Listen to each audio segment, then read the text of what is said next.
ಜಯರಾಜ್ ಅವರು ಇರ್ಬೋದು, ಅದೇ ರೀತಿಯಲ್ಲಿ ಮೊಹಮ್ಮದ್ ಅವರು ಇರ್ಬೋದು. ಆ ನಂತರ ಈ ಘಟಕವನ್ನ 2018ರಲ್ಲಿ ಈ ಘಟಕಕ್ಕೆ ಮತ್ತೆ ಸ್ಫೂರ್ತಿಯ ಚಿಲುಮೆಯನ್ನ ತುಂಬಿರ್ತಕ್ಕಂಥ ಸಂದರ್ಭದಲ್ಲಿ JCI ಮ್ಯಾಂಗ್ಳೂರ್ ಸಾಮ್ರಾಟ್ನ ಅಧ್ಯಕ್ಷರು, ಸ್ಥಾಪಕಾಧ್ಯಕ್ಷರು, ಈ ಹಿಂದೆ ಜೋಡುಮಾರ್ಗ ನೇತ್ರಾವತಿಯ ಅಧ್ಯಕ್ಷರಾಗಿ ಕೂಡ ಸೇವೆಯನ್ನು ಸಲ್ಲಿಸಿರ್ತಕ್ಕಂಥ JCI ರಾಘವೇಂದ್ರ ಹೊಳ್ಳ ಅವರು ಇರ್ಬೋದು.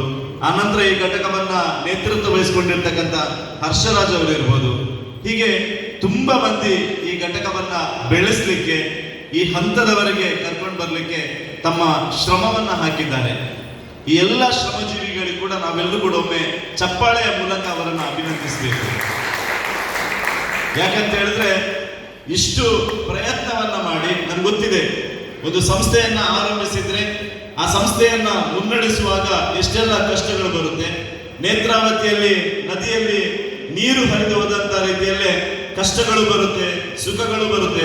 ಎಲ್ಲವೂ ಕೂಡ ಹರಿದಾಡ್ತಾ ಇರ್ತಕ್ಕಂಥ ಸಂದರ್ಭದಲ್ಲಿ ಒಂದು ಕಡೆ ಜೋಡು ಮಾರ್ಗದಲ್ಲಿ ಕಟ್ಟೆಯನ್ನ ಕಟ್ಟಿ ಈ JCI ಸಂಸ್ಥೆಯನ್ನ ಬೆಳೆಸಬೇಕು ಅಂತ ಹೇಳಿದ್ರೆ ಇವರೆಲ್ಲರ ಪರಿಶ್ರಮ ಖಂಡಿತವಾಗಿ ಕೂಡ ನಮ್ಗೆ ಗೊತ್ತಿದೆ. ಅದಕ್ಕೋಸ್ಕರ ಅವರನ್ನ ಅಭಿನಂದಿಸಲಿಕ್ಕೆ ಇಚ್ಛೆ ಪಡ್ತಿದ್ದೇನೆ.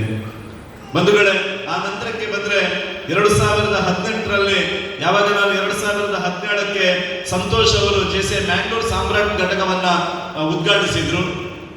ಆ ನಂತರ ನಾನು ವಲಯಾಧ್ಯಕ್ಷರಾದಂತಹ ಸಂದರ್ಭದಲ್ಲಿ JCI ರಾಘವೇಂದ್ರ ಹೊಳ್ಳ ಅವರು ಪ್ರಥಮ ಕಾರ್ಯಕ್ರಮಕ್ಕೆ ನನ್ನನ್ನು ಕರೆದಂತಹ ಸಂದರ್ಭದಲ್ಲಿ ನಾನು ಈ ವರ್ಷ ಪ್ರಪ್ರಥಮ ಲೋಮನ್ನ ನಿಮ್ಗೆ ಕೊಡ್ತೇನೆ ಅಂತ ಹೇಳಿದಾಗ ಖುಷಿ ಆಯಿತು.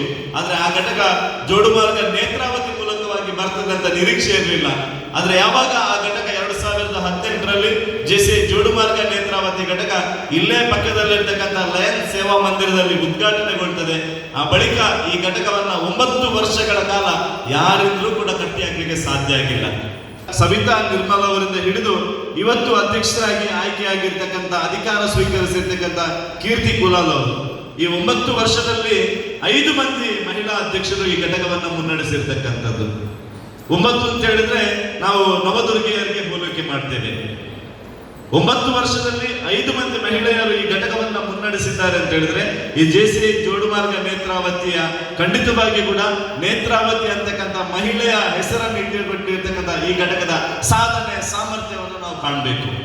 ಇಂಥ ಒಂದು ಒಳ್ಳೆಯ ಘಟಕದ ಪದಗ್ರಹಣ ಸಮಾರಂಭದಲ್ಲಿ ನನಗೆ ಕೂಡ ಇವತ್ತು ಪಾಲ್ಗೊಳ್ಳಿಕ್ಕೆ ಅವಕಾಶವನ್ನು ಮಾಡಿಕೊಟ್ಟಿರುವುದಕ್ಕೆ ನಾನು ಪ್ರಪ್ರಥಮವಾಗಿ ನನ್ನ ಅಭಿನಂದನೆಯನ್ನ ಸಲ್ಲಿಸಲಿಕ್ಕೆ ಇಚ್ಛೆ ಪಡ್ತಿದ್ದೇನೆ. ವರ್ಷವನ್ನ ಪೂರೈಸಿ ಮುಂದಿನ ಭವಿಷ್ಯದ ಬಗ್ಗೆ ಯೋಚನೆ ಮಾಡ್ತಾ ಇದ್ರು.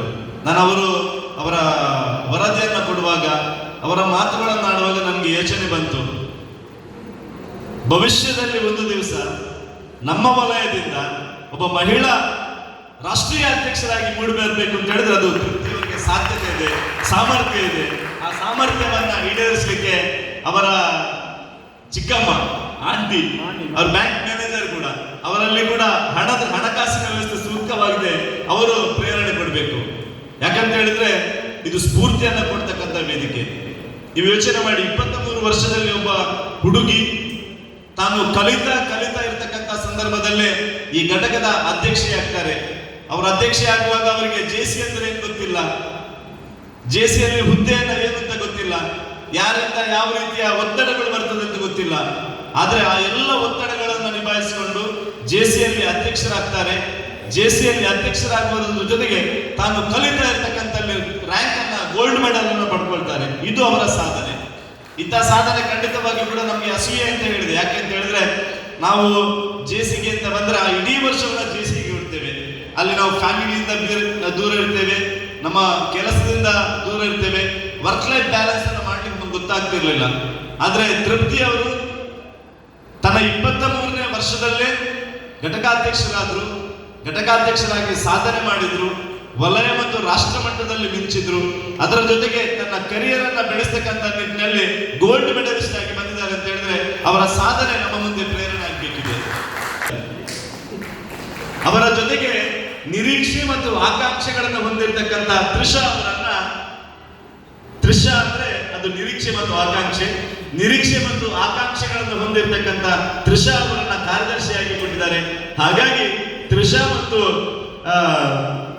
ಕೀರ್ತಿ ಅವರು ಜೊತೆ ಸೇರಿ ಈ ಘಟಕದ ಕೀರ್ತಿಯನ್ನ ಇನ್ನಷ್ಟು ಬಾನೆತ್ತರಕ್ಕೆ ಹಾರಿಸ್ತಾರೆ. ಮುಂದಿನ ದಿನಗಳಲ್ಲಿ ಈ ಘಟಕದಿಂದ ಪ್ರಬಲ ಇಬ್ಬರು ಸ್ಪರ್ಧಿಗಳು ವಲಯ ಮಟ್ಟಕ್ಕೆ ರಾಷ್ಟ್ರ ಮಟ್ಟಕ್ಕೆ ಕೂಡ ಬರುವಂತಾಗಬೇಕು ಅಂತ ನಾನು ಆಶಯವನ್ನು ವ್ಯಕ್ತಪಡಿಸ್ತೇನೆ.